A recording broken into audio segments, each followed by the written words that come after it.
Buenas tardes, mi nombre es David Mendoza Hernández y estas son mis conclusiones sobre el curso de Historia de la Educación, donde viajamos por medio de la historia a nuestro pasado para darnos cuenta de muchos aspectos, como es el caso de la educación griega, que lo vimos la primera semana, y como hay aspectos que todavía en la actualidad los utilizamos y son bien llevados a cabo.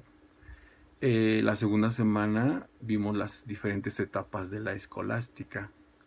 Para la tercera semana realizamos una línea de tiempo donde nos dimos cuenta de diferentes sucesos que ocurrieron dentro de la educación.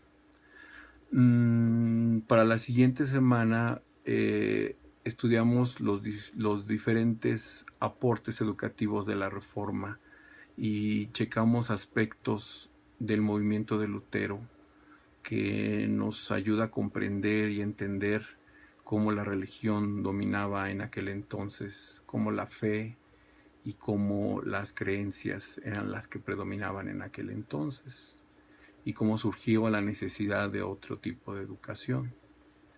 Para la última semana y como proyecto final, pues hicimos un trabajo de investigación sobre el humanismo en América, ¿verdad?, tras la conquista.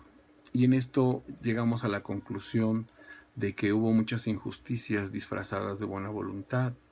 Sin embargo, hubo una necesidad de luchar por los derechos o los reconocimientos de sí mismos como humanos, como personas. Fue lo que ocasionó ese nacionalismo y búsqueda de identidad propia y absoluta.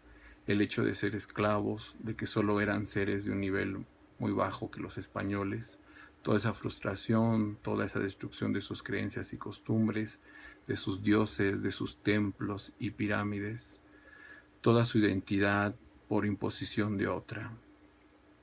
¿Verdad? Fue lo que ocasionó que hubiera una libertad de pensamiento, una búsqueda por lo propio, por la autenticidad de una libertad de pensamiento y de su propia identidad.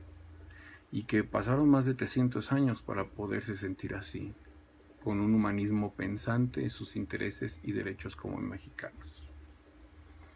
Gracias.